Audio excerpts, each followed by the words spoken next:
welcome to the Wednesday show. I'm your host, the one-time Hammer, and I have with me the two best co-hosts on the planet.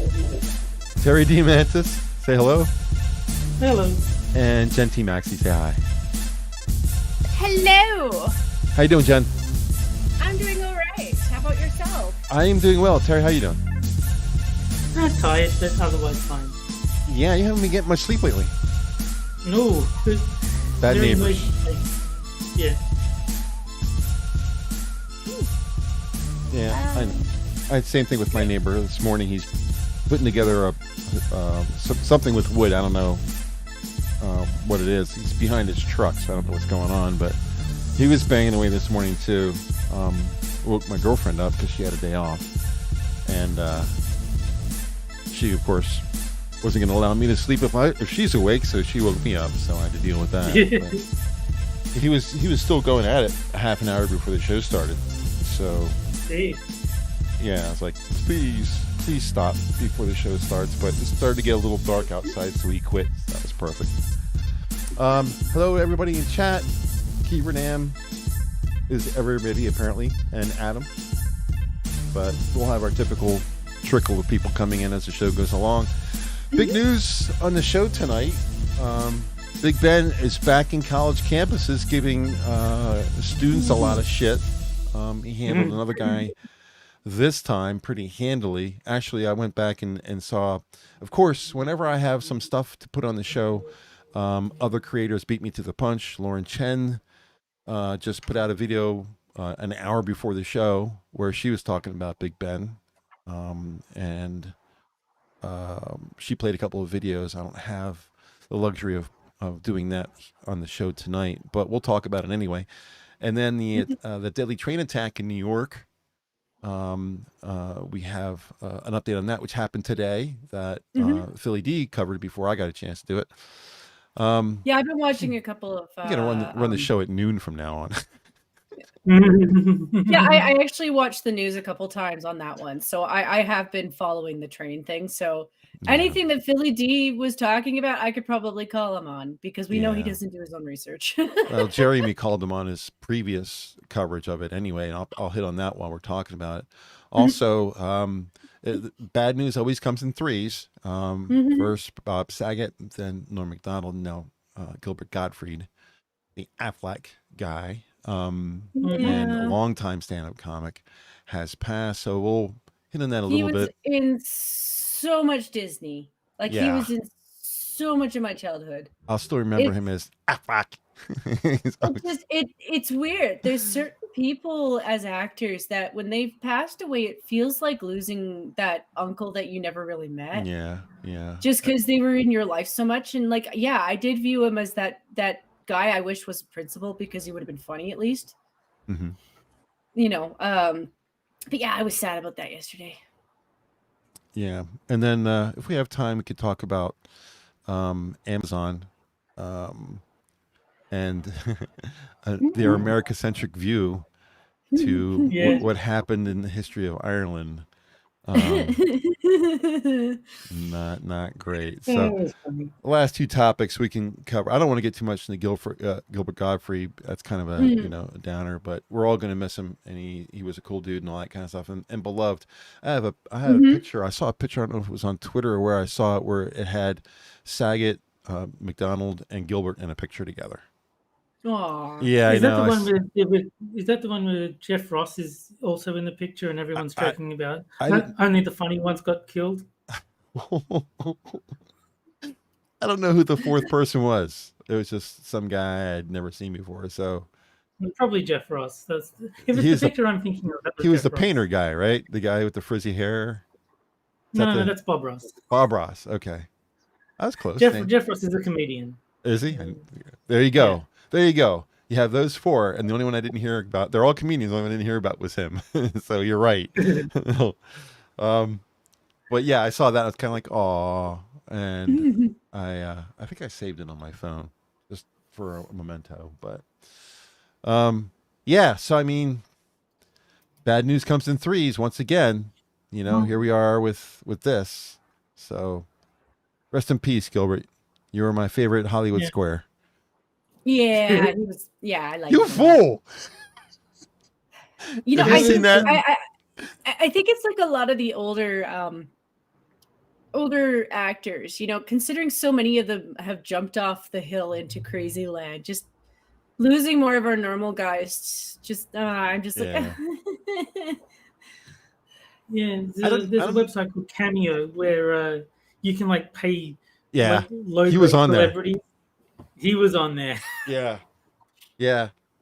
You can that Cameo is a website where you can have your favorite or notorious celebrity give you a greeting. I'm not sure if you can say read this to me, if they'll do that or not. You can. No, you can. You're basically buying a personalized message.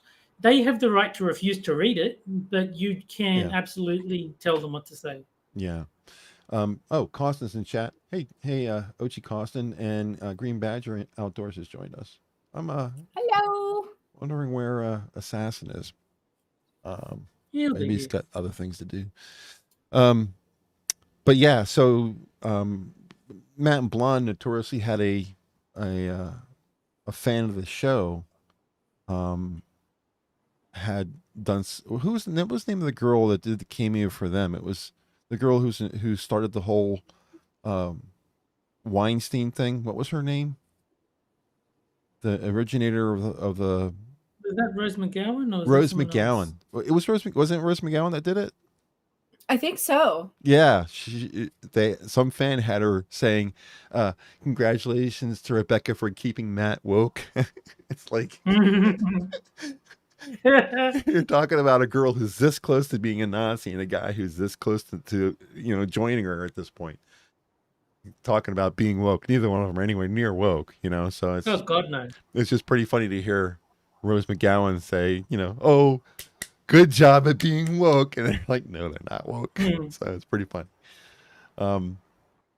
If it wasn't so close to their shtick, it would be something I would have done. I would have liked to have some kind of part of our beginning, because all our beginning has is the music and some guys screaming in the background. You cannot be serious. Yeah. But that came with the music. It's in the music. It's not something I got separately or put in separately. It's Irving Twin. He got like one of the porn stars on Cameo to do an intro to his videos. Really? That's awesome. I think one of his friends got it for him. But I was watching one of Irving's videos, and like you could see the Cameo symbol at the bottom. Oh, really? It's just this. Yeah. So he shows the video. It's not just the audio. Yeah, there's a video that goes with it. I don't know who's on Cameo that I would want to be on. I don't know who I would want to get to Cameo, or what they would say for our show, because we don't do the same thing because Matt and Blonde, the way they do their show is they do their intro, and then they have a intro song that's separate from the intro to the show. They have him do the Matt and Blonde intro, and then you hear all the sound snippets that they're going to talk about in the show with music behind it. Usually it's Michael Jackson or something like that. So they do like a two-piece kind of thing, where I don't want to be exactly like them. I like their format, and I pick up things from their format that I like.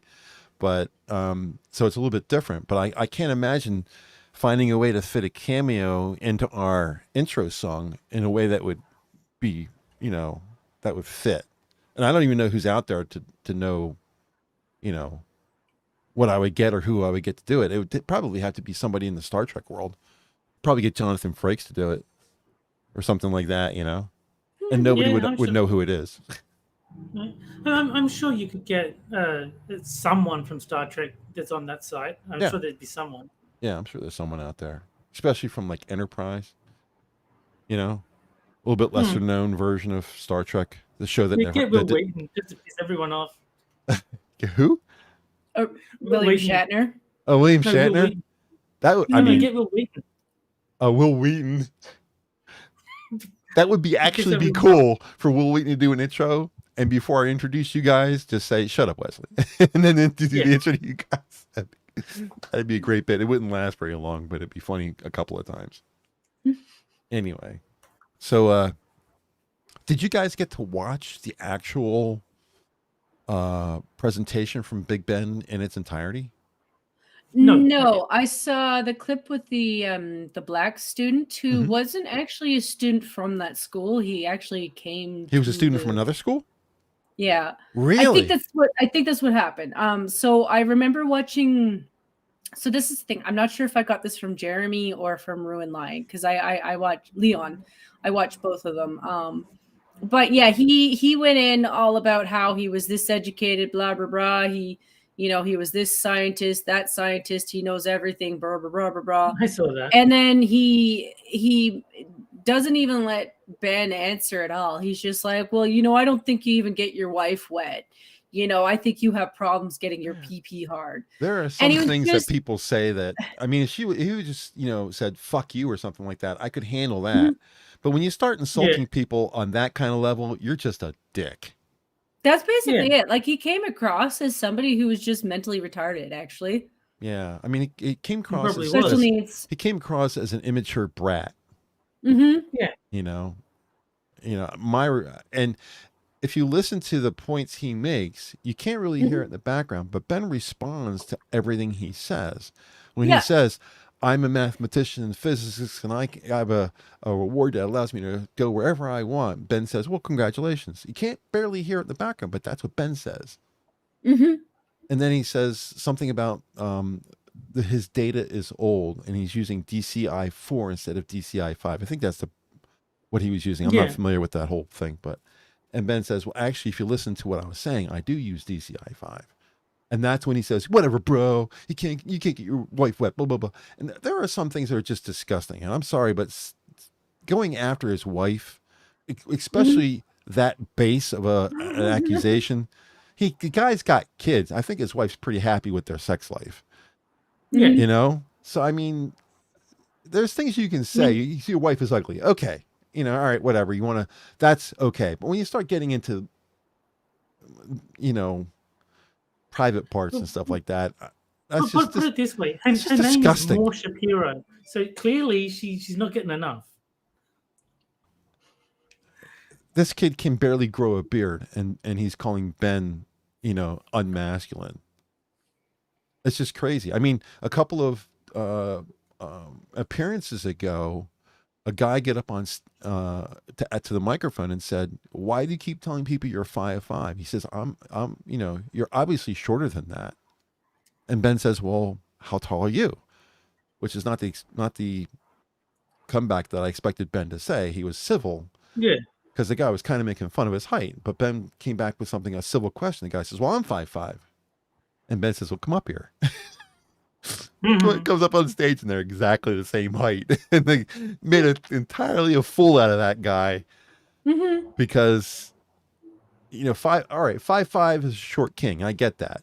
Being 6'3", I'm never going to know what it's like to be a 5'5" guy, but it's one of those. This is a Star Trek moment for me because I pushed so many things back to Star Trek. There's a line at the end of one of the Star Trek movies,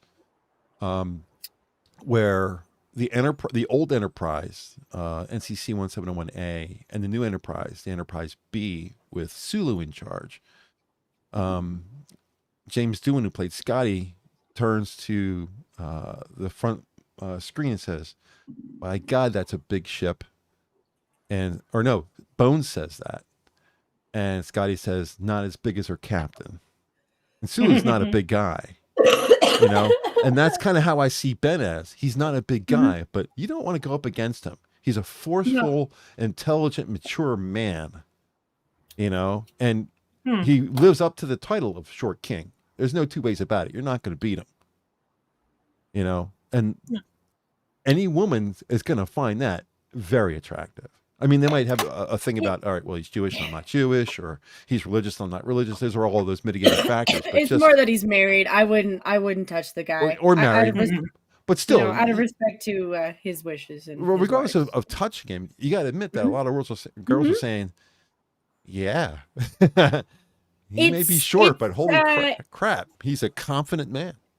Well, let's make. I'm going to be brutal to Will Smith, and I'm going to point out the difference here. So the difference is, like, the guy didn't have to go out and punch a dude to defend his wife. Like, he just had to hold his own.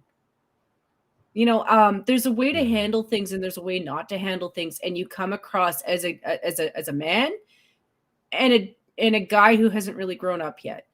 And Ben has confidence. Like, he exudes confidence. He doesn't let his confidence drop. Like, there's times where he's nervous. Like, I remember when he was on that stage, like they were all sitting on that stage with that trans woman who threatened him, you know, had that nice little, yeah, you know, threatened to put him in an ambulance, that kind of stuff. Like, you know, there's times where, you know, like he's nervous. Like, you know, you can tell he's the kid who got punched a lot. Yeah. But he's been punched. He knows what it's like to be punched, and he knows how it's like to take a punch, and he's willing to take a punch. And that's different. When the guy is willing to lip you, knowing that he's willing to take a punch, he's willing to do more than just lip you. And he's a lawyer too, which means he can back it up. You know, and that's the thing. Yeah. He might not be able to punch you back, but he can legally, you know, and he knows it. And that shows confidence. And that's something that women will absolutely find more attractive. Yeah. You could be a big guy, but if you aren't willing to be confident, or at least don't be a bully, but be confident, you know, like know that your presence actually has a meaning to it and that you can use it. That means a lot to a woman. Yeah. A hell of a lot to a woman. Yeah, that's true. I just want to point out that I was laughing for a couple of reasons while you were talking. I don't know if you heard it, but there's not very many times where your accent is obvious, but the word punch is one of them. And I find that absolutely adorable. So I'm sitting here laughing and smiling because you sound great. But I was also laughing because Assassin showed up in chat. Welcome, sir. We were talking about you, wondering where you were. And immediately put me in my place about my Star Trek lore. So now I look like an idiot. That was NCC 2000, the Excelsior, and he's absolutely right. Not an NCC 171B. So I'm not the Star Trek guru I believe myself to be, but I can confirm that he is indeed correct. I was just talking too quickly. And then they added those stupid jowls on the Enterprise B because they wanted the hull to hull the ship in generations. Irony, the Excelsior model was damaged anyway. Yeah. I always thought the Excelsior model, whatever generation that is, because the Enterprise was Constitution class. I don't really know what generation the Excelsior was. Maybe it was Excelsior class. I don't know. But I always thought they gave that short shrift because I thought that was a really good looking version of a Starfleet vessel, and we just don't see it as much as I think we should have. It was I like that whole beefy up front, skinny in the back, kind of a mohawk look to the secondary hull. Anyway, and Keeper Dam says, I'm 5'3", so he's not short of me. That's right. I mean, if you look at Ben's wife, I think she's 5'4". She's just below what he is. So she's not towering over him or anything like that. So they're well paired. I've seen pictures of them, and she doesn't tower. So it's all proportional, you know. That's when I say I prefer women 5'9" or something like that, people look at me like I'm an idiot. I'm like, yeah, but I'm 6'3". You know, it's different for me. I don't want to be folded in half trying to hug the girl, you know. When I slow dance, I want to have a straight back. I don't want her, you know, hugging my nipple when we're trying to slow dance. That's just not right to me. And there's something wrong there. And I want her at least to be able to tuck her arm or head into my shoulder a little bit. Anyway, maybe I'm asking for too much. Anyway, but yeah, so as far as the actual interaction with Ben and this guy, he just, you know, he put out a video afterwards, and his video was titled something along the lines of, I went up against Ben Shapiro and I won. That was the title of his video. And then in his video, where he said that, all he did was kind of admit that everything he said was wrong. And I was like, dude, if you're going to brag and be a liar, just brag and be a liar. Don't use the title to get people to watch. And if you look at the ratio, he was ratioed out the ass. He had like 20 likes and like 5,000 dislikes. It was just like, because I have that little add-on where I can actually see the dislikes. Yeah, me too. And it's just, dude. I don't think this guy realizes that a lot of people, and I'm not saying this with grief towards the trans that I know, I'm saying this as somebody who's watching reality.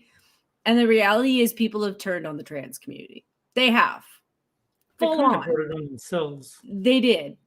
Because this is no longer about kindness. This is about a small group in that group. And that's what it is. It is an activist group in that group who've taken over that group. And they're everywhere. We see this all the time. Even on the right, we see this all the time where they'll get together with 40 people and there's some guy, some dick in the back somewhere waving a Confederate flag. Yeah. You know, except that the right won't allow that person to take over, where the left doesn't care. As long as you're on my side, do what the fuck you want. That's different than the right. Right will say, no, we don't want that shit in our group. Get the fuck out of here. It's become a problem. And the thing is that they don't understand is the problem that they've created is actually a very bad one. I actually was sitting here thinking to myself, like this afternoon, that I'm not a biblical person, but if the left was like so into reenacting things, I could see them trying to do something stupid like reenacting the ending days, even though, let's be real, that's probably not going to happen. I'm not religious. I don't believe in that. But I could see humans recreating that to look like that because we're a bunch of dramatic assholes. And I'm just like, I hope that the Dems and the left and the people who are in charge aren't really doing that because it sounds stupid. Like gay frogs, you know, like the reign of, like, I'm waiting for the reign of things to go boom that turn people into salt. And I'm like, yeah, I can think of shit that would do that in real life because we have bombs that do shit. Don't know that it necessarily turns you into salt, but I think it turns you into like a whole lot of meaty goo. So eventual salt. But like what they like, it's just the way that they're like pushing like pedophilia as though that was ever gonna win. Man. Ever. Like most of the stuff that they've been accusing the right of, literally 2016 all over again, is stuff that they've been doing. You know, it's like I was saying, you know, we can even phase this into the next topic because the guy who was shooting people up in New York was doing it because he was sick of the homeless problem. Like the homeless, even people like Monkey were pointing out the pedophilia thing like years ago. They're saying if your argument is love, then on what grounds can you condemn pedophilia? Well, this person is just in love with a 5-year-old. And he's saying the argument always should have been they're full-grown adults, they can do whatever the fuck they want. It should never have been this love is love nonsense because, as he said, and as we're seeing, that leads down a very dark path. And of course they want to go after your children. Like, it's not just changing their sexuality, which, like, this makes me think of things like crowd control. Like, that's extreme crowd control. If the Planned Parenthood wasn't working enough, let's make everybody gay. You know? I've got a kind of a theory about this. I think that these people are looking for something to make them special. Yep. There's a yearning for people growing up now that everything is so stable that it's bland for them. And they have a raw need to be special. And I don't really know where it started or why it's happening, but if you just give them what they want, then they become non-special. So they must move to the next level to be more special. And when you normalize that, they need to move to another level to be even more special. And there's this progression from, and I'm not sure where it started, but I'll say that it started with the gay community, where we're gay pride, see us, notice us. And a lot of them were just, I'm gay, leave me alone. But there were some, the same kind of crew, where you must see me as something special. Well, gayness became generally, that's been my objection to the whole thing. Is like the people who are saying that, look, I'm gay, I'm just like you, except for this one thing. All I want is to be treated like a normal person. 100% on board with that. The majority of them were that, but then there was this group of people that I'm talking about that said, "Oh, well, just being gay is not special anymore. Now I must be trans." Mm-hmm. And now I must be non-binary trans. And now I need to be gender fluid two-spirit trans. You know, it can't be. Now I'm a non-binary Wiccan. You know, give me, you know, and I talk, and I speak with cat speak. I am a kit and a her kit and a them kit. And what it really stems down to, what they're really asking for is they want their life experience to be validated. I'm like, just by existing and talking to me, you already were validated. I don't need to validate anymore. They want to be celebrated. Yeah, it's even worse than validated. Right. Yeah. Mm-hmm. Because their life is validated. Very few people are going to say you as a gay man are an invalid human being. No one's saying that. But they're not being treated as if being gay makes them better than being straight. And they don't like that. They want to be treated better. There is some kind of, I don't know what it is. I don't have this. I've never had the feeling where I needed to shine and everyone had to look at me. You know, maybe it's YouTube or Twitter or TikTok or whatever it is. There's something that's driving these people to. I think the only time I ever wanted to be famous on YouTube was when I was at my most broke, because I was broke. Oh yeah, well, I mean, there's motivation there. Yeah, you know, it's kind of like it's like the quick get rich quick club. You know, there's moments where you have that, but the reality of YouTube was like, yeah, that's not going to happen. It's it is like a lottery on YouTube sometimes. It kind of is. Like you just get hit and everybody's like, oh, I'm in love with you. Yeah. I don't know why, but I'm in love with you. Adam says it right there in chat. They want worship. Mm-hmm. And along with that goes the people who are saying, well, we should be socialists because I'm a person who can change the world into my image and everything will be great. It's self-aggrandizement. I am a god amongst mortals. I have the ability to do this. My ideas are better than everybody else's ideas. Look at me. Look at me. Yep. Yeah. Yep. I don't know what that is. I never had that. I'm perfectly happy with living my life in peace. That's perfectly fine with me. I don't need an in real life audience. You know, it's nice to have. Yeah. I love having people in chat. I love having people come to the show. I want Minions to be successful. Those are all legitimate, realistic goals. But I don't go out into the sidewalk and just scream, "Everybody, please look at me! Here I am." Yeah, I mean, I very much want to be left alone. It's like, yeah, really? You're the most leave me alone person I know, dude. Part of it's I think is the fabrication of how delightful it is to be a celebrity. So it's not. It's awful to be a celebrity. It absolutely is awful to be a celebrity. So I'm not saying that because like. So yeah, it's nice to think that they've got all that money. Yes, you can own your own little town when you're a celebrity. Sure, okay. But then everybody's invading your privacy. You have a whole set of rules that you kind of now have to live by that are sometimes retarded. Like, oh, you can't date if you're doing this or, you know, if you're doing that. But then there's also the fact that like just to get to that stage, what did you have to do?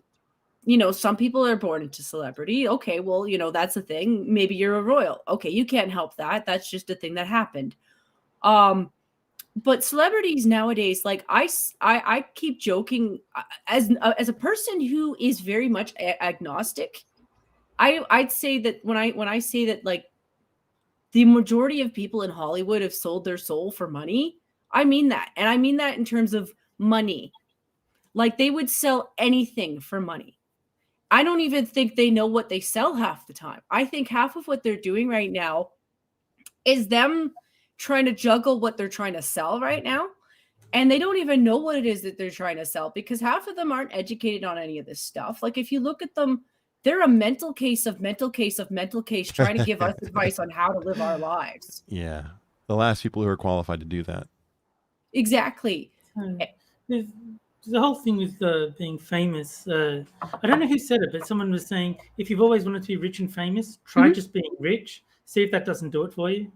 Yeah. Right? Like being famous is not actually. I mean, very specific people do like being famous, but for most people, Double fruit the zeros. fame is what you've got to deal with because of the path they took to be rich. They would rather have the money and not the fame because it would let them live in peace. Double fruit zeros in chat wanted to say hi. He says, "Well, Hammer, I never knew you thought so highly of yourself." It's, I don't need validation. I validate myself. I am a confident, successful person, and I don't need anybody to validate me. Paul Hogan, before he became famous as Crocodile Dundee, he was like on Australian TV. Nice. Yeah, that guy. Yeah. But he said the worst thing in his life was being famous but not rich, because like he would have to catch public transport because he wasn't making like a ton of money being on TV. He still had to work his regular job as construction or whatever it was. So he'd have to catch the train and people would just mob him, and like he didn't even get the benefit of wealth until much later. But at the time he was like famous and he hated it because he couldn't be left alone. As long as I wasn't worried about safety, yeah, I wouldn't care. If someone wants to say hi to me or I get mobbed, because I don't really care. It'd be nice to everybody. Hi, how you doing? You know, I don't have to be rich to be famous, but it certainly is a nice benefit. I mean, if you're going to be famous, it'd be nice to be rich too. And really, if you're going to be famous, you will be rich at some point. Give me the choice. I'll take rich over famous 100% of the time. Yes. Yeah. I mean, one can lead to the other. If you're really famous for something good and you're in demand and you're popular, you can turn that into being rich. Yeah. You know, so you have the opportunity, and then you can do both. So. And if you've got enough money, you can make yourself famous. I mean, you can lose like it too. Bill Gates. You can lose both Bill of Gates those things. Is famous for being rich. But yeah. I mean, you can lose both just as easily too. I mean, you could be starring in the TV show Mandalorian and say one little right-ish kind of comment, and you're fired from the show. So you can lose it as quickly as you get it. You know, the thing is, she'll do just fine. I'm talking about Gina Carano. Gina Carano that you're talking about? Yeah. Oh yeah. She'll be fine. I think a new Hollywood is going to crop up. Like not necessarily a new Hollywood with the sins, but like because everyone is desperate for entertainment. And I guarantee you there are tons of people in Hollywood who aren't derps who are waiting to jump ship because nothing is coming out that's good and they know it. Nothing is. Like everyone's looking at what's coming out and they're going, listen, we're really tired of pushing this shit. It's garbage. It's garbage. It's been garbage for what, 10 years of people complaining about their genres being crap. At best, you're like, this movie was meh, it was good, it was okay. You know, it's very rare that I hear you guys getting really excited about a movie and then sticking to it. Yeah. You know, maybe once a year there's that one movie that comes out and I'm like, I remember when there was like 5 or 6 of those. Yeah. And I remember when there was like 8 or 9. I think the last movie I got excited about was Bigger, Longer, and Uncut, the South Park movie, and that was in the 90s. That was a great movie. Right? It was. Like it's been so long since like a really, really good movie that everyone was really keen on. And it's just everything is about politics. Everything's about politics. And and even when it's about my politics that I favor, I'm so tired of it. Like I just want something that is about, like if I go to watch Jurassic Park, I want it to be about the fucking dinosaurs, okay? I don't want it to be about, we're suffering from climate change when we just released dinosaurs into the world. As though that's the woke not agenda. the problem. Yeah. You know, like I'd like the actual problem to be like we did something really stupid and that's the reason, you know, like I'm thinking about it now and I really can't think of a movie since the South Park movie that I've been like excited about. Oh, I can definitely come up with one. Spider-Man No Way Home was fucking amazing. Yeah, but I mean, I know you don't like Marvel. I know it's not for you. I get it, but that was a great movie to see all 3 Spider-Men together and how well that all worked out was great. You know, if you're watching the Spider-Man movies throughout the years and you build up that nostalgia and that history to see them all come together in one movie, and also they did something I didn't expect them to do. They gave them more of a backstory from the time that those movies ended until this movie. They filled in the time that other things happened. They didn't just pick them up from that point and go. Time progressed in those other streams while this movie came out, while this version of Spider-Man happened. Those other Spider-Man still continue to do things. You find out, you know, spoilers, you find out that Tobey Maguire's Spider-Man is still married. That even though they were Rocky and all that kind of stuff, and she's looking out the window and she's crying, all that kind of stuff, Mary Jane, that yes, to this day, they are still married. So it did work out. That's something you didn't know until this movie told you about that, because obviously there were no more movies. The whole thing with the Amazing Spider-Man, Garfield's version, was what happened after Gwen Stacy was, when she died, when he was unable to save her, where she banged her head on the ground because his webbing stretched too much and it killed her, and he was kind of at fault. What happened to him because of that, we don't know. But we find out in this movie that because he couldn't save her, he kept being Spider-Man, but he turned bitter and started hurting people. You didn't find that out until this. So there was a lot more to that movie than just, oh, there was three guys together. You know, they really thought about it and brought a lot to it. So that movie for me, you know, you're not a Marvel fan, totally understand that. But for me, that movie was just, and I'm looking forward to Top Gun Maverick. I think that's going to be a fucking kick-ass movie too. It's funny because it's not that I'm not a Marvel fan. I'm not a Marvel movie fan, because I love the characters. Right. I mean, one of my favorite games is Marvel vs. Capcom 2. That's got a whole bunch of like X-Men and Thanos and all these Marvel characters. But you've never enjoyed a Marvel movie though, right? What's that? You've never enjoyed a Marvel movie though. No, I don't like the movies, but I'm just saying the characters, and I like the X-Men TV show, the cartoon. I like that. So it's not that I don't like Marvel; it's just the movies have done nothing for me. What about the non-Marvel movies that were Sony movies with the Marvel franchise that weren't done by Marvel? So like the original Spider-Man, the first three Spider-Mans, and the Andrew Garfield Spider-Man, those were all good. All the X-Men movies, they were all good. Yeah, I remember I watched the X-Men movies because my friend lent them to me, and they were all right.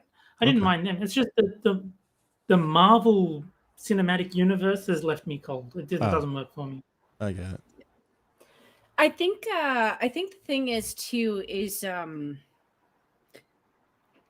way that they're going about it with the comics, like, because they're not really staying true to them, or the fact that they keep tweaking things so much, it just makes the storyline confusing for a lot of the fans, you know? I'm not a fan of it. So for me, it just doesn't have the same feel to it. Like, I just don't get into them in the same way. Like, they're entertaining, like, enough, I guess.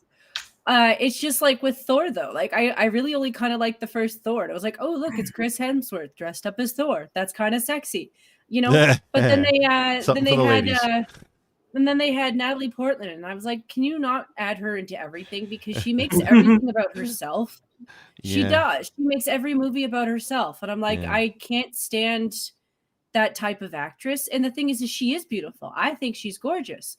I just can't stand that attitude of like, well, I'm in this movie, so it's about me now. And I'm like, I'm sorry, baby, I wasn't there for you. I was there for Chris Hemsworth. What I like most about her is that she's a raving feminist, but she did a movie where she was buck naked, and she was and in that scene she was very much objectified. Yeah. So for as much of a feminist she is, she allowed herself to be feminized, objectified.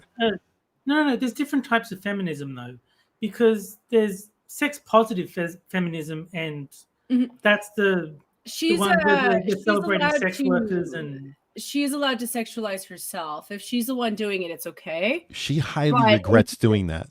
No, but like there's a feminist called Leanna Kersner who, when she was young, her feminist like thing was being sexy, and like that was like her empowerment was like, I know men want me, and that gives me power over them, and that's like feminist to me. And so that was her whole thing. It was like she had no problem being sexualized because she recognized that gave her power and she enjoyed it. So there's different types of, I mean, Lacey Green was a sex positive feminist. Yeah. Well, she at least talked about it, but I didn't never see any nudes of her. I think I kind of get that in a way. Like, I'm not saying this as a Not that I want feminist. to. I'm saying this as a normie. Like, as a normie female, I kind of understand wanting to have control over your own sex quality. Yeah. You know, it's not just for that, but like there are lots of times in history where, like, as a female, you could think, yeah, a man took over and then stole all my finances because of it. Yeah. You know, so as somebody who's thinking as a business person, as like a regular human being to another regular human being, yeah, I would want to have my own control over that. Sorry, it's just, if it's my finances, it's my finances. Because if I have to run away with that shit, then I have to run away with that shit. You know, especially when my entire career was based off of it, or if I know that that's going to paint my career for the rest of my existence, because it always will. Like, if you've done it once, it will always be a little bit of a, well, you did that once, so maybe you'll do it again. That doesn't mean you will. But if you have that control over it, that means you have the control over the finances. And I'm sorry, there's too many times in history where if a woman trusted the wrong person, and I think that's the same for men. You know, I'm saying this is a general principle. When it comes to your sex and anything to do with your sex, even if you are a man or a woman, yeah, make sure that you're in charge of that shit. Don't let anyone else have that. Before we get too far away from it, I do want to repeat something that Adam put in chat. No.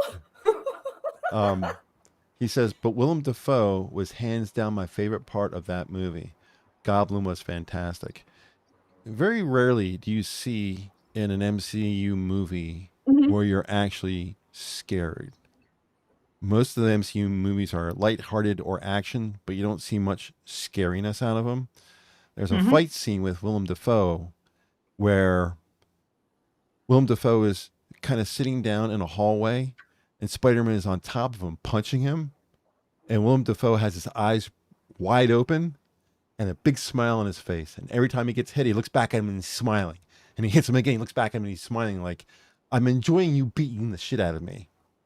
It was very scary. Willem Dafoe's portrayal of the Goblin in this movie was much scarier than he's ever been in any of the other, Spider-Man movie. He's very much, there's a certain amount of terror there that no matter how much Spider-Man is hitting this guy, and Spider-Man can throw a punch, that this guy's just shrugging it off and is enjoying it. It kind of, it's a little bit of a, I don't know how you say this. You're kind of enjoying the action, and then you're looking at it like, holy shit, what the hell is that? You know, it's kind of a stopping point in the movie where like, oh my God, this guy's out of his fucking mind, you know? Anyway, I just wanted to point that out because it's a very good point. I would say that if you enjoyed the other characters, the Tobey Maguire Spider-Man and the Andrew Garfield Spider-Man, that you should watch No Way Home and not watch any of the other Spider-Mans in the MCU. Skip all those if you want, but watch this one because this one brings in those two characters that you did enjoy into this movie, and I think it would be something you would enjoy. So my recommendation, take it or leave it. Anyway, so I think we've covered the train guy enough. His name was Frank James. Yep, and he was caught. He didn't kill anybody. He shot 10 people. 5 of them were in critical. They did shift those numbers a lot, but the most common number I came to was 10. I think more people were hurt in the rush because people were kind of, 26 total. But that's kind of what happens with crowd control, and I can't blame them for that because I would have done the same thing. Like, if you're not helpful in a situation, the best thing you can do is get the fuck out. But at the same time, though, that guy had everything planned out, but his gun jammed.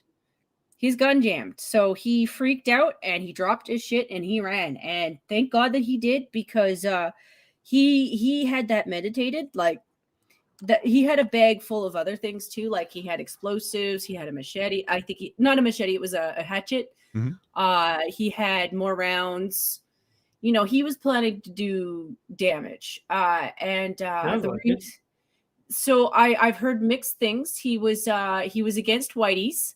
Yep. And he was against he was really angry about the homeless problem. Like no one's calling him racist, they're only calling him a bigot. Yeah, well, if he hates white people, that's not racist. Well, he wasn't hitting white people, so I think he was aiming at Asians, because he hit a lot of Asians. Like when because I saw every video that I could the other day, and they had a lot of shots of camera scenes of the people on the transit line, and at least half of the people that were down were Asian. So he wasn't just picking off white people; he was definitely going for the Asians. What is the thing with black people and Asians? What is that all about? I think it's competition to be the number one minority in the country. They're like, no, we're the best minority. No, we are. But it's competition, and it's competition that they're competing with, that they're failing with. Because yes, they are a minority, but they're a minority that goes home and does their homework. So they get into big schools, and they don't pay as much money for it, because they get the scholarships. And yes, they do it at a loss. At a loss that's actually kind of racist, because the colleges will, like, you know, be like, well, you need to get this kind of mark, and the Asians will pull it off. And the blacks are assuming that somehow they're getting a leg up. And it's like, no, they're following the system just the same way that you could. You just haven't. I'm sorry. There are plenty of people in your own community who would love to use those resources and could use those resources, but they feel like they're going to be shamed for it. I don't know if that's across the board. I just hear that commentary a lot. Yeah. It's just, there's a lot of other issues in their community that they blame on everybody else, but they don't want to blame. They don't really want to blame the people that they should. And it's their own community leaders, honestly, and themselves. Like, it's not, and the politicians too, actually. Yeah, I would blame the politicians. The media, I would blame them too. Yeah, because they hype shit up, or they don't really address the problem, or they're not really honest about things. And it's really frustrating. I think I could imagine if you're a community member there who kind of sees all this stuff on the daily, and you're like, man, I could fix this stuff if people would just let me. So yeah, all I know about this guy is he got caught, thank God. They don't know if there was another guy, but I wouldn't doubt that there's probably another person involved. Like, I would be suspicious that there was. I can't imagine two guys doing something and no one getting killed. That's the thing. Like, that's where I would be. But I'm surprised at how well he got away. So I don't know. Like, I think maybe he had someone there to pick him up. Oh, you're saying not another active shooter, but an accomplice. That makes sense. I mean, that's possible. If he did that much planning, like you were saying, I'm sure his escape was one of the things he planned. So I think there was an accomplice. I don't know that there was plans to do more damage other than what he had or what they found. But I just know that people in the city are scared, because that kind of thing does breed others. Like, it does. Copycats who are like, well, you know, he didn't actually kill anybody. Let's try that one again. You know, it was effective. It scared the shit out of people, and that's what they want. You see what Keyword Dam said in chat. If he rewind, he would have killed at least one person. That's terrible. You know, I bet you anything there's people out there saying that too. Terrible but hilarious. Yeah. Well, apparently he was not good with guns, because he shot 10 and the other 16 were stepping on each other and knocking each other over and that kind of stuff to get out, and that's where they got their injuries from. So of the 10 that he shot, 6 were significant and 4 were Monty Python flesh wounds, I guess. It's still scary. You know, it was the method that he used that was scary, because like the canister and blocking off more of your airways, because they were all wearing masks too. Right. So majority of people coming off, I didn't see anyone without a mask. Like I saw people pulling them off because they were trying to breathe. But it was a smoke canister, or a smoke bomb. You know, And so, what would have stopped him, Jen? You know what would have stopped him? A Republican with a weapon. Communism. Right? Communism. A Republican with a weapon. That's what would stop them. But he, like I said, the premeditated, like the way he went about it was what was scary. It's not just that he shot people, because those people are going to be unhappy with that until they're not in pain anymore. So, you know, they're unhappy with that. But he blocked off the doors and then set off that thing so people couldn't get out. That's what captured audience. Yeah, you know, I'm gonna just pick you off one by one, but his gun jammed. So it was like, it's the same thing as a school shooting. They're all in a place where they can't get away very easily. It's the same idea, but he just did it in a subway instead. Yeah. But really, I can't hammer, no pun intended, my point enough that if New York didn't have the gun laws that they had, you're not wrong. I mean, it's an armed society is a safe society. He pulls out a gun, starts shooting. There's 5 guns pointing back at him. He's a dead man. Yeah, maybe he gets off a couple of rounds. But anybody who's and then when I say Republican, I'm not saying that there aren't Democrats, but the people who own guns, who are legal gun owners, are often very well trained.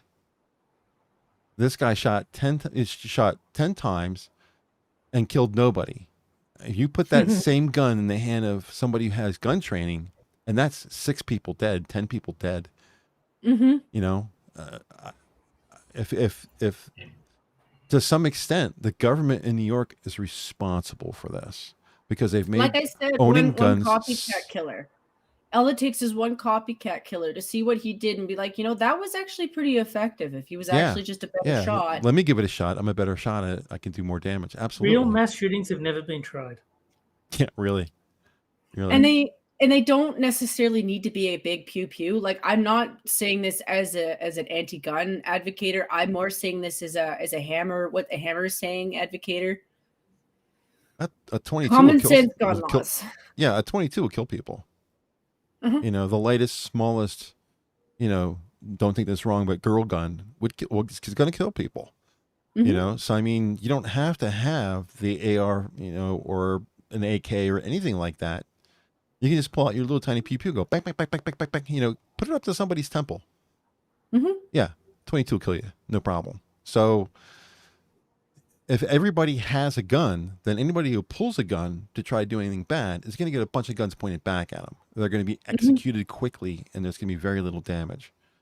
It's a good thing this guy's gun locked up, because that's the only thing that saved him was just pure luck. Try this in Texas. Just try in Texas, you know. Yeah. I'm just glad that everyone will be okay. Those Asian kids are going to have their moms losing their minds. I could just imagine Tiger Mom all over again for those poor kids. But yeah, everyone will be okay. I do feel for the school that was nearby. That's never fun. Like, oh, there was a legit shooting. 10 people. Okay. Yeah, no. Assassin has a good point in chat, though. I'll read his and expound on it. What people fail to understand is bullets do not work as advertised in the movies and television. In the U.S., 80% of people shot by pistol survive. And that's because, for as much as you think that pistols are accurate, they are not. They're very difficult to be accurate with a pistol. There's a reason why cops pull a gun, put their hand underneath, and lock their shoulders while keeping their arms bent at an angle, because it's recoil. And the only way to be accurate is to have the proper posture. This whole one-handed, you know, Wild West, wingy dingy, bang, bang, bang, bang. You miss. You miss like a motherfucker, because there's recoil and it's hard to get a beat on somebody, especially if they're moving. You will miss them. So I don't blame the guy for being incompetent. Although if that's part of what happened, I'm happy for it. But I understand the point of having a rifle over a pistol. A rifle is far more accurate, far more powerful, but either one can kill you when it comes right down to it. Lucky shot or skill aside, you can die from the simplest of guns. I've seen people going into hospitals from BB guns. He got shot in the side of the nose and broke their nose. You know, it's just a also BB gun. It's also just been well known for the longest time that small guns are easier to hide. Like, it's not like we don't have assassin guns from, like, you know, the World Wars and shit where they were using lipstick canisters for guns, you know, lighters for guns. Like, a little gun is enough to kill somebody. One bullet is all it takes to really kill somebody. You're not wrong. The one to the head, like, you could do that with a BB gun, technically, if you shot them in the right way. You shoot them in the eye. You know? There are angles that a BB gun will kill you. Like, I'm not like advocating to try it, but you know, I remember when my brother had he had a fairly heavy duty slingshot. Like, it was one of those hand brace ones that you used to get in the like mid 80s to 90s. I think you can still get them, but he was using the metal pellets, and I was like, yeah, if you hit somebody with that thing in the head, you're gonna possibly kill somebody. Yeah. You know, they had slings for that. Like, this is this part where I pull up my nerd and I reference, like, I'm not sure if it was the Aztecs that had the crazy guys that would dress up like tigers and shit, but yeah, they had slings, and that's how they killed you. They would hit you with a stone in the head. Sure. Big enough stone, hard enough impact. Yeah. It'll knock you out so they can walk up to you and slice your neck too. Like, yeah. Sorry. Assassin says you use a pistol to fight your way to your rifle. That's pretty funny. Right? Or a shotgun. Bill Burr did a big thing about the shotgun. He's going to buy a weapon because somebody was walking across his property. Was it him? No, it was Chappelle. No, it was both of them. Now that I think about it, it's two different instances. But Burr said he went to buy a gun and he told the guy, "I want to buy a gun," and the guy put a shotgun on the counter for him. And he says, "This is what you want." He says, "It's got a good spread." And of course, he used the Southern accent to make it sound like it's easy to get a gun because you're in the South, kind of deal. Yeah. And that's true. I mean, if you're really looking for a defensive weapon, a single barrel shotgun for home defense is probably the best thing you can get your hands on. A single barrel shotgun with buckshot is your answer, because, or even with birdshot. Birdshot will give you the spread. Buckshot will put a hole in you that's the size of a quarter in the front and the size of a basketball in the back. You know, it's the part where you said it's easy to get. That's not true, because that's not true. I have no license. But that's a joke. No. That's the funny part, though. Yeah, like that. Let's make that even funnier. Like, if I actually went in and did that, I would get laughed out of town. Like, I would legit tell them in advance, "Hey, you might want to get a camera out, because when I come in, you're gonna find this really, really funny." Because I'm not even American. I'm Canadian too. Yeah. So guys, hell no. Have you ever actually seen a gun, Jen? Have you held one in your hand? Not a real one, but I have held a pellet gun. My dad has a gun. I've seen his gun. Oh, okay. He would never let me handle it just because it's his gun, and I've never handled a real one. He was like, not here in the house. Didn't your dad have a gun, Terry? What's that? Didn't your dad have a gun? No. I thought I remember you saying that you had held a rifle that was your dad's or something like that. Oh, that was at the Easter show. There was like a game where you got like an air rifle, and there was like a target that you had to shoot. And if you managed to like shoot the center of the target, if you shot like bullets around it so that it fell out, then you won a prize. Yeah, sure. But that's the only time I've used any kind of gun. Oh, okay. Yeah, no, I've never handled a gun. Now, on the other hand, I have handled bullets, and that was mostly because my dad hunts, and he got into this thing back in the late 90s, early 2000s, where he really wanted to go after a buffalo, but he wanted to use like an 1800 style gun. And so he wanted to fix up one, and then he wanted to make bullets for it because they don't make the bullets anymore. So he made his own bullets. So I did handle those bullets. Like, I didn't put them into anything. I just picked them up because they were big. Yeah, I was fascinated by them. Like, they looked like little, I don't know, missiles. little miniature bullet-sized missiles, and I was like, oh, okay, I get why you would use this against a buffalo. I can see why that would work. But it was just, I was more fascinated with the fact that my dad could do that kind of stuff. Like I know more men who do that kind of thing, and I'm fascinated by the science, and I would never do it because he did use a lot of chemicals. And I'm well aware of the fact that I am the kind of goof who would burn myself all the time. Mm-hmm. And there's just some people who have steadier hands. So to avoid burns with like chemicals and shit, I would rather he do it. But that's the closest to handling a rifle of that caliber. I don't think I would feel comfortable with handling that, though, because I got the feeling that because it was an old gun, it was an antique gun, that being antique, it was special. Like it probably needed more care in handling it. Because I could see him shooting it and it breaking if somebody wasn't using it properly. You know, I would feel bad about that. I wouldn't want to break your gun, basically. Yeah. My dad had a 22 and a 30-06. I fired both of them for deer hunting. We went hunting together, and the 22 was mine, and the 30-06 was his because it was a powerful gun. I was a young boy back then, and shooting that weapon would have enough kickback that, you know, even braced, I would stumble a little bit. It was just too big for me, too powerful for me. So those are only two rifles I've ever had in my hands. But Jack is in chat. Hey, Jack. Hi, Jack. He said he fired an M1 Garand. Is that the World War II weapon that had the guns in like an 8, or the bullets in an 8-pack that you would load from the bottom? And when you ran out of bullets, it would go ping. Is that the weapon I'm thinking of? They would bang the bullets on their helmets or the top of the gun before they loaded them in from underneath. Is that what the M1 Garand is? He says, if I've ever played a World War II shooter, I've seen an M1 So it is a World Garand. War II gun. All right. So I was that close. Well, I'm just saying in chat, I don't play World War II shooters, so no, I haven't seen one. All right. So maybe I'm right. He's saying, yeah, if you've ever played a World War II shooter, you've seen an M1 Garand. So maybe I know that the one I'm talking about is a World War II gun. I just don't know if that is the Garand that had those features or not.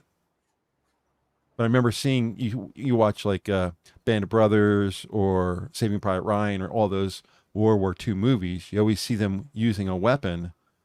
That's the M14 loading underneath. Grand Leonard up top. Okay, so Adam's got the deal here. Oh, no, Jack says that's the one. Can't reload in the middle of the magazine. Right. So they would take I don't remember why they did it. There was a reason. I'm sure I can look it up on YouTube. Or yeah, 8-clip, where they would take the clip and they would bang it on the side of their heads or on their helmets, not their heads, their helmets, or on the side of the gun. For some reason, I guess they get stuck or something like that. Maybe there was some kind of wax involved. And then they would load it and they would bang, bang, bang, bang, get 8 shots off. And at the 8th shot, it would go ping, and this little metal piece would go flying out to let them know they can load the next magazine in. I think that was the M1. Anyway, I'm not in any way, shape, or form a gun expert, but that's what I remember from the movies. M1 was the rifle that won World War II, semi-automatic rifle. All right, good. So, yeah. Anyway, see, I don't know guns very well, but like I remember. You're not supposed to. You're Canadian, too. you know. No, that doesn't mean we don't hunt stuff. You got to remember, we have big. Yeah, but we got moose and shit, man. You're not gonna go against a moose with like a spear. You guys have one gun amongst 100 people. We have 100 guns amongst true. 1 people. You know that part is true. I'm gonna brag. We're number 1. We're the gun guys. Most of us live in the city, so like honestly, most of the guns do crop up once you leave the city. But you got gun enthusiasts out here, or you got people who go for hunting. I'm sure there's shooting clubs in Australia too, right, Terry? Oh yeah. Yeah. So I mean, it's not like they don't exist, but you got to admit. But we also have ranchers and stuff too, and I actually don't know if Australia is allowed to use guns on their ranches. I thought absolutely you guys they were. Are. That's one of the only reasons why they're allowed to. Okay, that's what I hope that you guys are, because you guys have dangerous shit too. There's reasons. Like it's not just against animals too. Like I know that they say that it's not for people, but when you live in the middle of buckfuck nowhere, yeah, that is a thing. Sometimes the cops can't get to you. Not in Australia. You're still not allowed to use it for defense. Terry will tell you. Yeah, that's a little different out here. Like I mean, you can still get in trouble if you went overboard with the force and you didn't really have a rational reason for it. You still will get in trouble. But people out here are like, yeah, you know what? I'd rather be in trouble and be alive. So yeah, there are people who still do that. Like I have more than enough family who live outside the city who do that. And I know more than enough people who do that. And were you going to say something about guns, Terry? Oh, I don't know anything about them. Like, yeah. I don't expect either one of you to know a lot about them, and even me being, you know, I'm literally soaking in them where I'm at, especially in Pennsylvania. There's so much wildlife around here that everybody's got a gun. Everywhere, every neighbor I've ever known anywhere near me has got at least one gun. I mean, the guy who picks up my mail and delivers mail to me under my pseudonym, he's got an arsenal. He's got a safe that goes from floor to ceiling that's wider than a washing machine, or wider than a refrigerator. It's full of guns. You know, so I mean, if I ever say something really accurate about a gun, it's chances are good I'm projecting one of my gun enthusiasts. You mistakenly got it right. Yeah, and then proud of myself because I do try to listen. You know, I do try to learn stuff. It's just guns sound more complicated. I think I'm more of a visual person, to be honest. Yeah. Well, when he showed me this, he says, "Have you ever seen my gun safe?" And I was like, "No." He says, "Come upstairs with me. I'll show you my gun safe." He had to reinforce the floor where the safe is because it was so heavy. And I was like, "Oh my God, that's huge." And he's saying, "Wait, we need to look inside." And he opens it up, and he's got, I can't say what he had. He just had a lot of very nice weapons. That's all I can say. But just the presentation of everything was perfectly put in a perfect spot for it that was designed for that weapon. And it was very impressive, the number and the shape that the weapons were in. And it was just, I was just like, I'm not intimidated by guns at all. But when he opened that up, I was like, oh my God, who are you? You're starting an army? What the hell is this? You know? And he never fires them around his house. He takes them all to the range. And you can fire them up here in Pennsylvania in the woods where I live. You can fire guns all day long. It doesn't matter. You can fire them at night if you want to. It's no big deal. But I've never seen him fire, you know, a weapon at his house. He doesn't have a range at his house or anything to shoot with at his house. He always goes to the range and fires. Very safe guy. So I was just amazed at some of the weapons he had. Weapons that I thought were like, "You're allowed to have that?" He's like, "Yep, you're allowed to have that." He says, "You know, things are illegal, but if you're willing to spend the money," and you know, they'll say like, "You can't own a machine gun." Everyone will say you can't own a machine gun. That's not true. You can't manufacture a new machine gun, but if there's a machine gun out on the market that's old, you can buy that. You have to have special licensing and restrictions and all that kind of stuff. But if you want a machine gun badly enough and you got the money and you're willing to put in the time and the paperwork to do it, and you're a clean person, you know, nothing in your background, no women beat or any of that kind of stuff, you can have a machine gun in the United States. It's perfectly legal as long as you have all the paperwork in place and you're willing to spend $16,000, $18,000 to do it. And that's just for the weapon. That's not for the ammo. Yeah, I would never spend that much money on a single thing. That's just crazy to me. He did. Yeah. So anyway, it's 10:12. How you doing, Jen? I'm still doing okay. You said you had a nap. I had a little nap. I did okay. But you know what? I can't stay up for too much longer, but we're good until like 8:30 if you want to keep going. Okay. I'm a little annoyed myself because it was 24 today, which is beautiful for, you know, this time of year in Pennsylvania. But because it was 24 and I wasn't in the studio all day, the sun sets on the studio side. So it was 31 here when I came into the studio. Now I turned the air conditioner on. I don't know if you guys can hear it in the background. Hopefully you can't. This microphone's supposed to keep you from hearing my air conditioner even when I'm talking. Yeah, even when I'm talking, it should not pick it up. But even with the air conditioning on, it is still 29 degrees in here. So I'm a little uncomfortable. But I'm willing to stick it out another 15 minutes. We could talk about it's -6 where I am, if that makes you feel better. Jesus Christ. Yeah, the frigid north, and I mean that entirely in a temperature sense. You know, if you project your heat towards me and I project my cold towards you, we'll meet in the middle. That's in a very non-sexual way. I agree with you. I didn't mean it like that. I have no heat. You're a girlfriend, and I respect that. I have no heat. Trust me, my girlfriend will tell you. I have no heat. I'm 60 years old. But we should probably touch on what we spoke about earlier in the show when I was introducing the topics. Take a 15 minutes to talk about what's going on with Americans and their centrism when it comes to the world in general. They don't know what the term "the Troubles" means to people who live in Ireland. It's a specific phrase you can't use. I'll let Terry say it, the C word. So I'll let Terry say it. Wait, what? But I won't. But I won't say it because in America it's a curse word, and that's kind of what. Yes, I am. I won't say it, but I wanted you to say it. Thank you. I won't say it.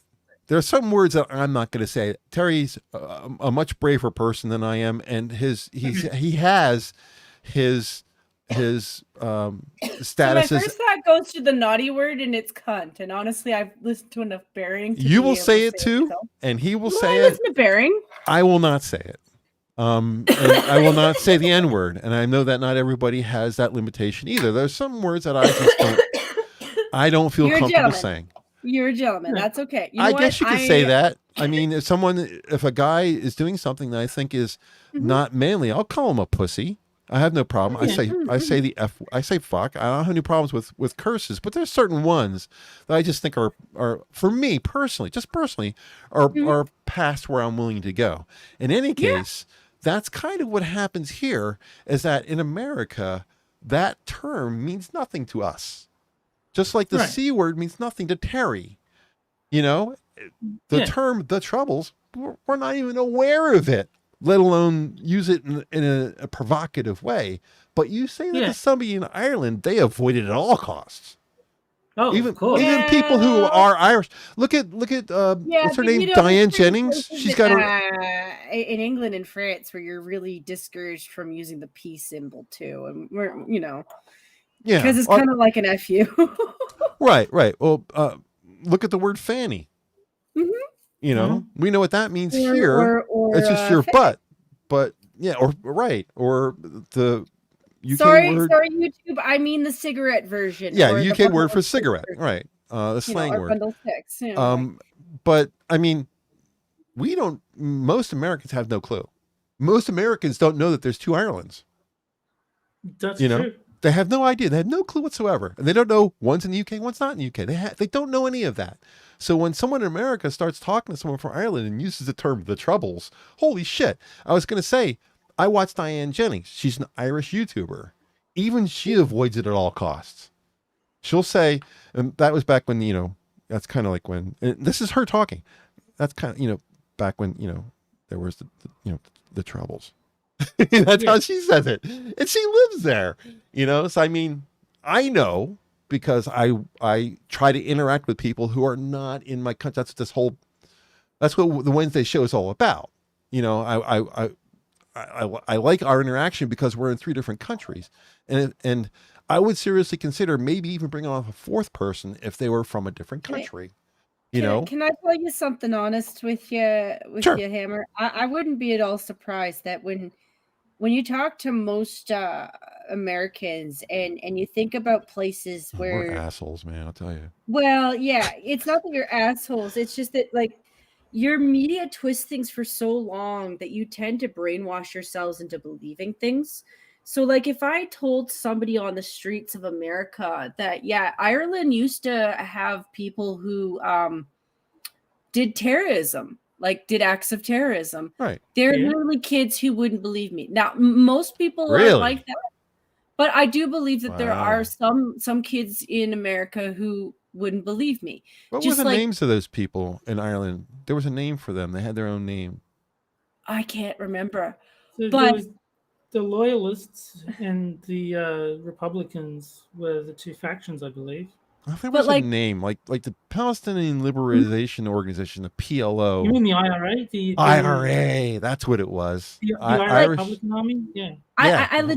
I legit think it's so bad that, like, the fact that this stuff is going on with, like, say, Ukraine and Russia, Mhm. it's just occurred to a lot of these students in college even that this kind of stuff does actually happen in European countries. Like, oh my God, it happens in European countries too. Look. Yeah. And White people shooting other white people. because you've got people like Bernie Sanders who will say something on a stage like white people have never known what it's like to live out a life in a ghetto. As though Ukraine hasn't existed, as though these places haven't existed for a long time. Mhm. So the idea that Ireland, this place in Europe that's right next to England, could possibly have problems like that, it just blows their mind when you tell them stuff like that. So yeah, it's I'm not saying every kid in the US is like that, because that's not true. I talked to tons of kids from the US. I talked to Jack. I'm picking on you. But it's the fact is that you see it so often that it's really sad. And I'm sorry to say this. I see that here in my own country too. And that's actually what's really sad, because a lot of our kids come from those countries. Like, their Yeah. ancestry comes from those countries. So it's like, a lot of your parents fled from that shit. Legit. Like, they came here because they were like, oh no. Yeah. They want us to believe that there's only a certain group of people who have problems. And it's like, I hate to break it to you, we're all humans here. We all have problems. I mean, you look at any Mm-hmm. civilization, we have our American Indians we colonized. And then you guys have not Eskimos. What was the name for them? Inuit. Right? And then but we have natives too. Terry has the Aboriginals. They all have our colonization period, if you want to call it that. No country is without some kind of sin at some point, but every country has made strides on trying to not give reparations, but try to make things as even as possible. And maybe it's not perfect, but we've all tried. There's no evil intent here. Colonization is just a thing that every country will do. Even the American Indians colonized other Indians. So I mean, it's not like there's nobody who. It was more, I think, to do with trying to bring everyone on board on being more productive. Because if we're separated, we're not really as productive as a group, as a country, really. And that's why I don't understand the left's motto, because they're all about diversity, but their version of diversity is to separate everyone into groups, into categories. And that's not what we were really focusing on. It was really more about like getting everyone on board on educating everybody. Because if you can try to even out the board, yes, there's going to be some people in some communities that struggle more than others, but like that's always been across the board. It's like white people have people who range in intelligence too, just as much as every other community. So it's more of like, if we band together across the board, then you're going to have more people who are more productive, helping out more people who can't be, So it's just more practical to throw away things like racism. Like, when you know that your team is going to be more functioning because all of your smart people who don't look like each other are just smart people, that's what's actually important. And that's not what they're doing. Like, they're pushing looks over intelligence, and it's actually really bad for the market. And they're doing it based off of racism. Well, the problem is if you haven't been educating everyone across the board evenly, they don't like already you've already handicapped people. Is anybody having problems with the stream? I guess you can see on the screen for people watching us live. Mhm. At least It's been on. fine at my end. Is Your everything okay network? with you? I'm watching my Yeah. network meter and it's kind of going crazy on the upstream right now. It looks I fine can to me. refresh it. No, it seems okay. I'm looking at it live and it's a straight bar and then all of a sudden it's all over the place. Yeah, I see that. Yeah, that's a little weird. Yeah, I don't know if it's affecting. Was I saying naughty things? I'm sorry, YouTube. I'm not trying They're to. watching us. They're throttling us. Like, I'm not trying to cause problems. I'm legit probably saying things that people would agree with me on. It's not Yeah, I don't think racist to think that it's not that we're not giving people of color a chance. It's that you kind of already handicap them. Like, if they haven't had the education, but then you're pushing them into things that they're going to be overwhelmed by, then you're going to do damage to everybody. And it's actually really kind of sad. Like, I can't help thinking about all the kids in every community who's just like, I keep getting passed by. And I can't help but feel frustrated. Like, I think it's because I have learning disabilities that I kind of have a weird look on it. It's the kind of handicap where you can't show people what it is. You can't really describe it. A lot of times people think you're making it up. And it's kind of like having vision problems. Like, some people have glasses that they just use to read. And then there's people who have glasses because they're fucking blind. And then some people don't have their vision at all, and it's just, you can't describe a learning disability sometimes, and our system really screwed the pooch for a lot of kids. I'm just saying, anyone in the 80s who was in the learning disabilities group where they didn't diagnose you for anything, you were fucking screwed, because you can't even tell people what you've got, because that at least would give somebody an idea of what help you kind of need. I'm the true victim here. I'm colorblind. There's certain games I can't play, even though I would like to. Well, this is an outrage. And I'm not saying this as a victim. I'm saying this as a fact. Like, our school system's been fucked up for ages. It's screwed up everybody.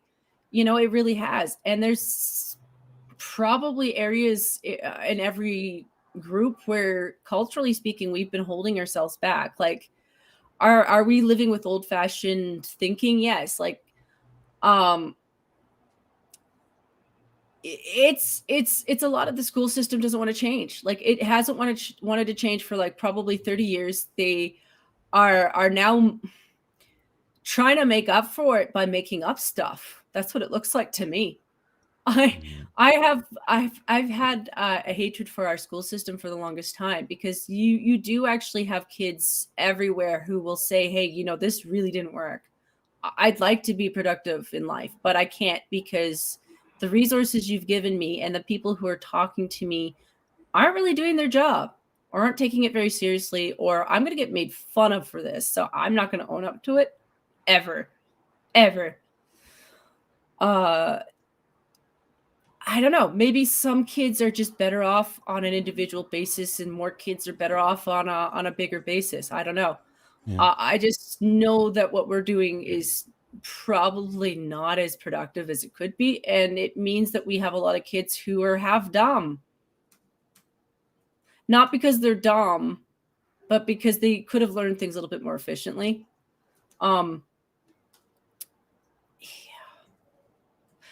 I don't know. I'm not a genius. I'm not a doctor. I'm not a psychologist. Just play one on TV though, right?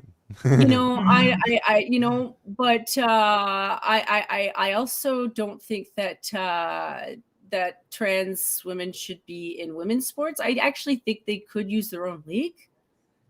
I actually do. I think it would be more amusing. They'd make more money. They'd probably make more money than the women's league, to be honest. And maybe more trans people will get into sports, knowing that there's a category open just for them. I'm just saying, I'm not against trans women enjoying sports, because I think if you did cut me off from sports just simply because I transitioned, that would be a violation of my rights. I just don't think you should compete with other women because that really isn't fair. I think if you give the left what they want, it actually just plays into the hands of the conservative Christian right, because the religious conservative right want women at home taking care of their kids, and a lot of people are, whatever, that's fine, whatever. But if you allow men into women's sports, and you obliterate women's sports enough by doing that, all the women who would have been in sports are going to be home making sandwiches. You know what I'm saying? So if you give the left what they want, it plays into the hands of the religious right. You're doing them the favor. They don't seem to get that. So what you're saying is, if there's more trans athletes, I'll get free sandwiches. I'm on board. Yes. It makes me laugh because I point this out to the left, and they try to wiggle around it. But if you look at it logically, that's more likely what's going to end up happening. If you continue to push women out of sports, they're not. What are they going to do? Maybe go into business. Maybe that could be entirely a hassle. A lot of women are finding out that being a businessman is not fun. No. And it's not as rewarding as it's played up to be. You have to be one of these hyper-actualized men to really enjoy doing that. They have no life.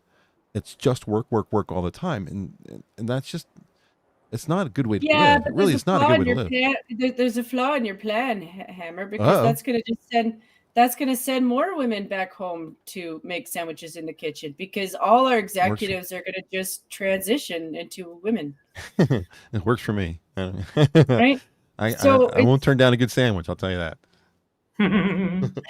I'm not against trans women. I'm just saying that there are some spaces that are trying to be women for women. I agree with you. I'm not against trans women either. I just believe in biology. If you believe in biology, then I have no problem with you being as trans as you want to be. Just go for it. But I don't believe in you trying to skirt biology. But that's just it. Like, just by skirting the biology, they're already skirting the life experience of people who are trans. They already are. Yeah.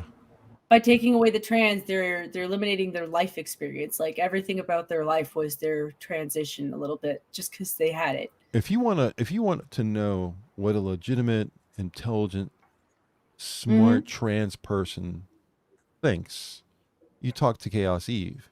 You talk to Blair White. There are plenty, even Buck Angel. There's enough. There's enough trans women out there that are prominent people, smart people, that will let you know what real trans people really think deep down, not the activists who are trying to push an agenda. Real and with trans that, people like Riley Dennis. Riley Dennis. But there's a poster boy. There's for the other part transgender. to your sandwich thing, though, that's actually true. Hmm? And the feminist movement is absolutely losing their mind, because they absolutely have split. Well, yeah, the TERFs and the non-TERFs, right? But the TERFs are winning. They should win. They're sure to win, because the trans activists really don't understand that when it comes to women and their children, it's the one time where they will split hairs and turn entirely on you. Because when it comes to children, we go mentally retarded in terms of our defense. Like, that's why you will get women who are crazy lefties too. Like, they will twist things in their head because they go into mama mode. But yeah, there's a difference between mama mode psychology and you touched my child, or you're in the bathroom with my child, and now I feel threatened with you here with my child. Yeah, don't mess with Mama Bear. And the other part too is the lesbians are starting to move in on them too, because some of them might be okay with it because, maybe they're a little bit bi as well as being lesbian. I suspect that's probably more often the case. The lesbians are not okay with the way they're going about it. There's I've introduced myself to you and told you about the fact that I'm a trans woman, and then therefore given you the option to think about it and get to know me. and make that choice. And then there's the waiting until I've gotten to know you, and then letting you know when you're vulnerable. And that's not okay. Like, that's stuff that lesbians and feminists have been fighting against, that kind of behavior, since they were included in the gay movement. Yeah. Like, that's part of the reason they went there, was because they were just like, listen, men in college sometimes don't take the no seriously. When I'm like, listen, I'm not saying no to you because there's something wrong with you. It's the part where you have a penis that I don't like.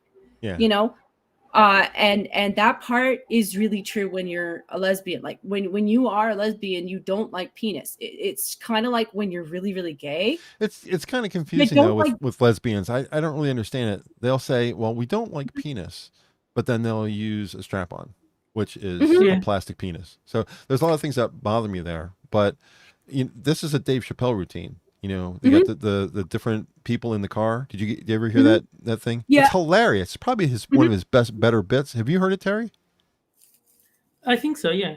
Yeah, he says there's the L's and the B's and the G's and the T's. He says the gays are driving the car because they're men. They want to get there, you know. And then he has the L's are in the driver or in the passenger seat. And he says everybody loves the L's except for the G's. I wouldn't wear that.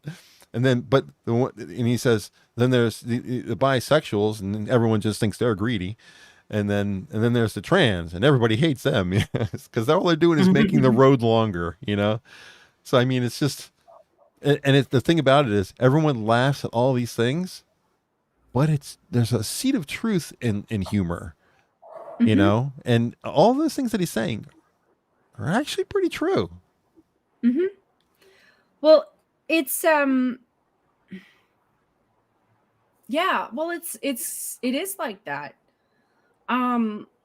Like, it used to be a running gag, like yeah, it was like cats and hares with the gays and the lesbians. But the thing that they do have in common is the part where, yeah, they don't like the other gender. Yeah. Like, the gays that I've talked to, when they will sit there and tell you, like, yeah, they don't necessarily have a problem with the tits.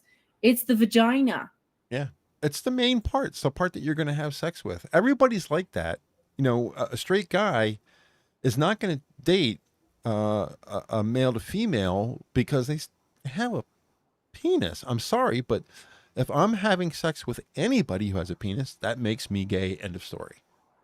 You must have a vagina. Unless it's a female penis. Unless it's a female penis. No, I don't want no female penises.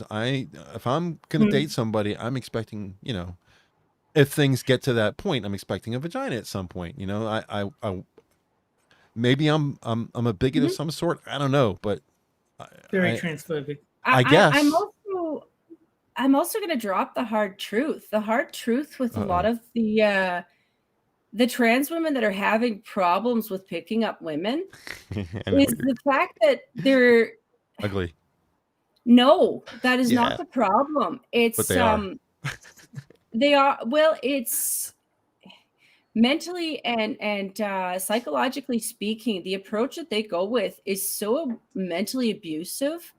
I don't think they understand that you could pick up more women, straight women even, but your angle comes from a position of power by pushing your I'm a victim.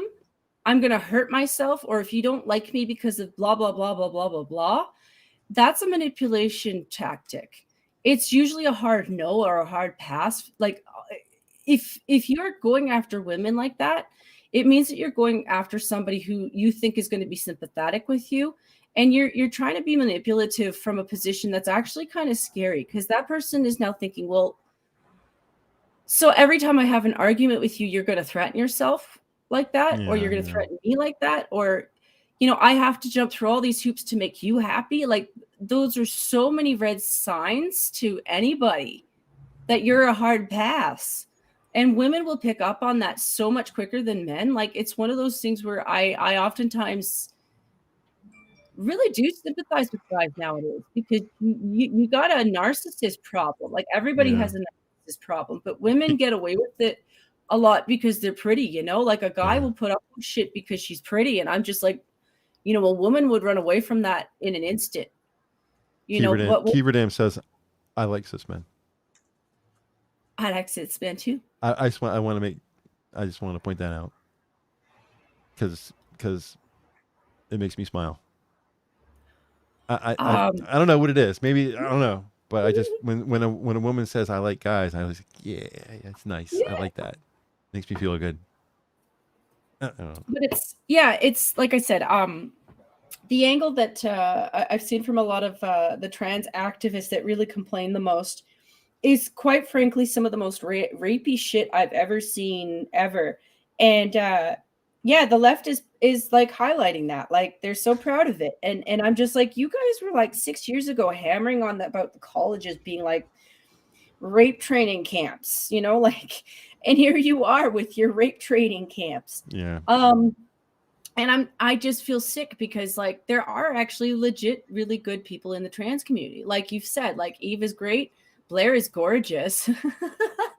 And you know, there's probably tons of trans people that are normal who just could have a normal relationship if people weren't afraid that they're going to be a psychopath now, because that's what they present to a lot of these people like.